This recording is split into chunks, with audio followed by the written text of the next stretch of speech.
I hope Alastair can reconnect now. We ran out of time, but it was lovely to hear him talking about his experience as host with Jeremy Harmer and many other authors that visited him on Sundays. I hope you're enjoying this. Please send any questions that you would like to ask Alastair. Thank you for being here on a Saturday evening. I hope you have your drink for this happy hour. And I hope Alastair send us his request again.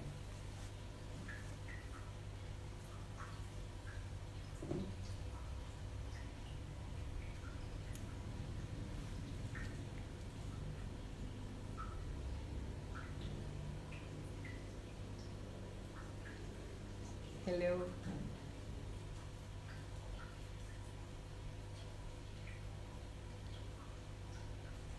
Hello, Mika.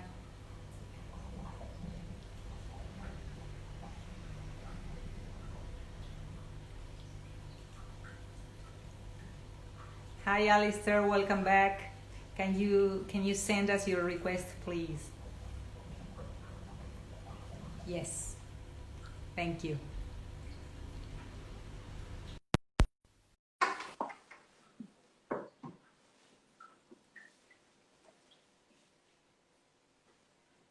So I will take my time to drink the beer now.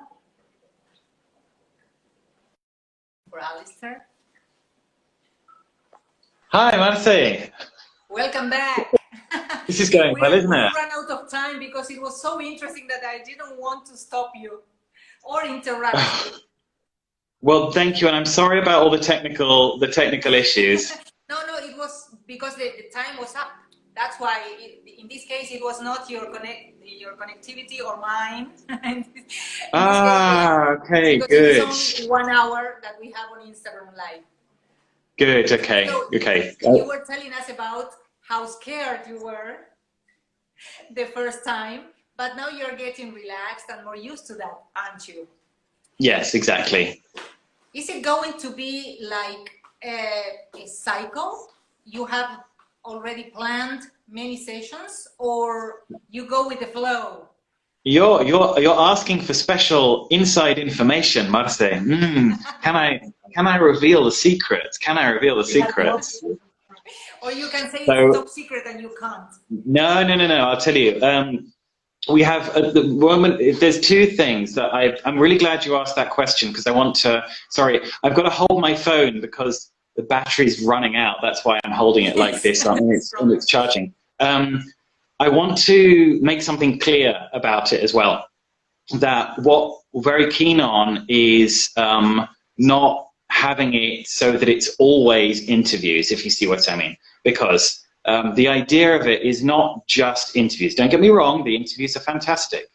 But the idea is also that, first and foremost, it's a meeting for teacher development where everybody gets involved. As you know, everyone contributes, and one of the most important parts of it is the chat transcript where everyone's contributed ideas. So what we're trying to do is have it so that there's an interview and then there's also a session which is following up on the concepts that we've seen in the interview that teachers can then work on.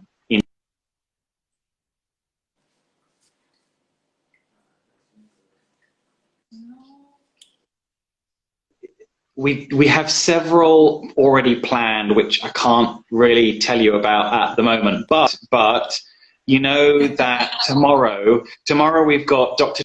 Thomas Herr, and Dr. Thomas Herr this was amazing actually, and I'm going to give you an exclusive on this. That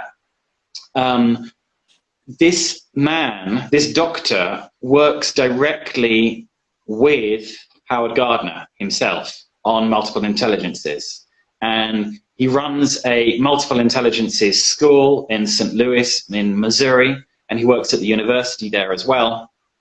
And I'm so really like super excited about the interview tomorrow, because I've seen some videos that he sent me of previous talks talking about not only multiple intelligences, but what I think is really interesting about what he's going to talk about tomorrow is failure and the importance of failure for students, and why it's very, very positive for them to fail, and how we can foster resilience in students in that way. So I'm looking forward to tomorrow very much for that reason.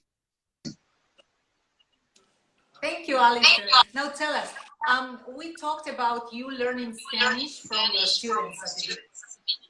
Is there any time of the day or any time during your week that you are forced to speak only in Spanish?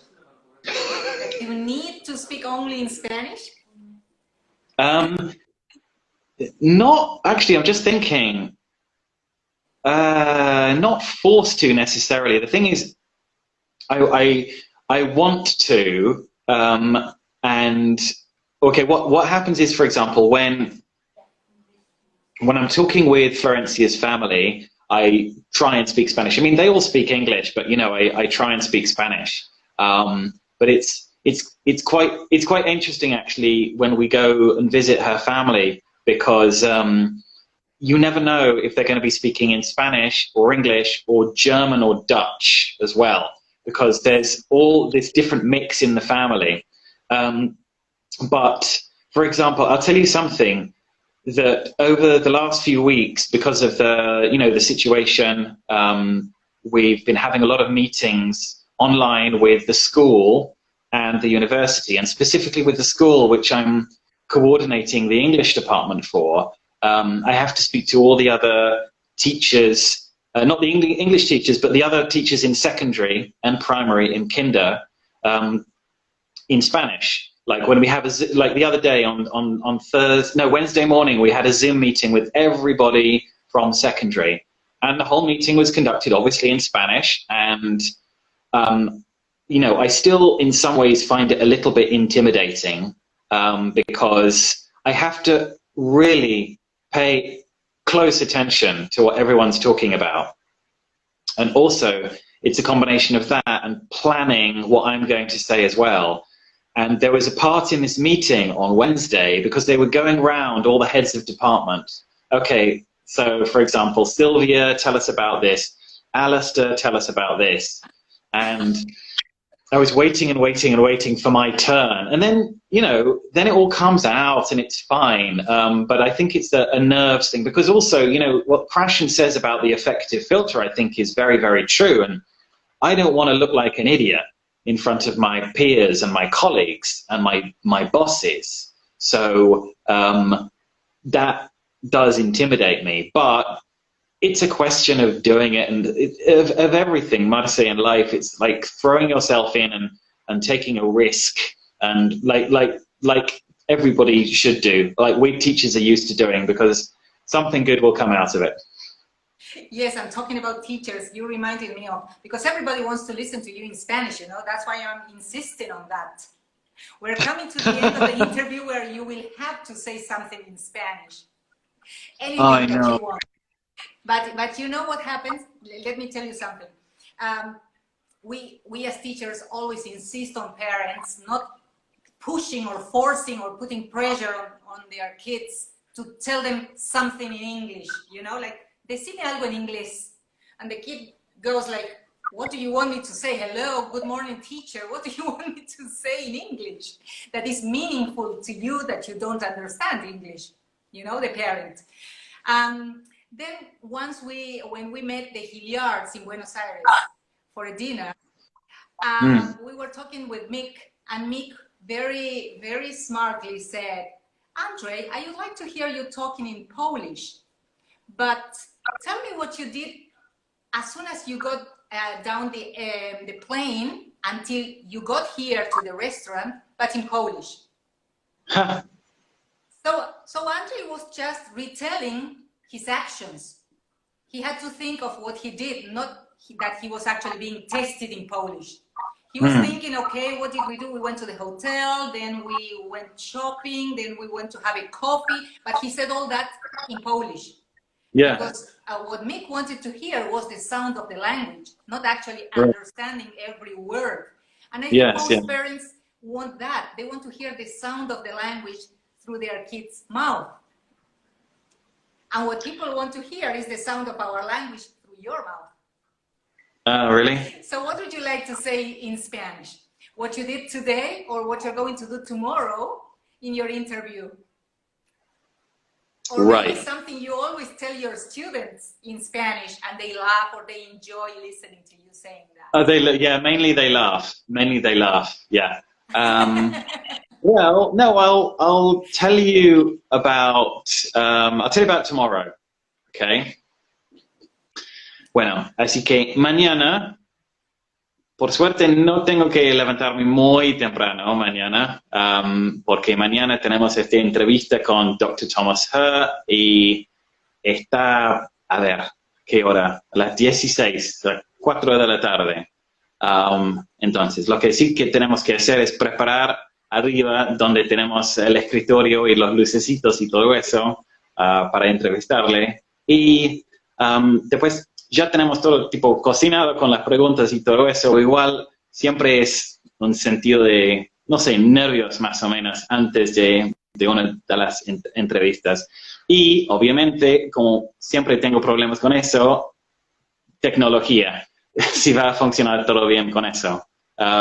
Así que bueno, eso vamos a hacer mañana y después vamos a dormir un montón, creo, porque todo el fin de semana trabajando. Claro. Thank you, Selene. As one of my Delta students. Ponele.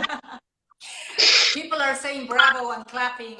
Thank you, thank you, thank you, thank you. Thank you for accepting this challenge of speaking in Spanish. I know it's as you say, it's you know, scary sometimes with the audience, but it's nice for people, I mean, for us learners of another language, to hear how other people speak our own language.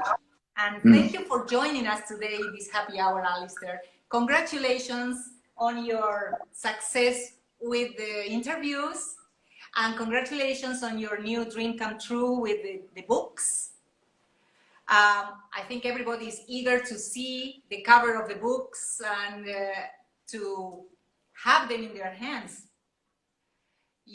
I'm sure you're going to post that on your social network. So thank you again. Thank you, dear friends, for joining Alastair and me on this Saturday evening, and hope you enjoyed this happy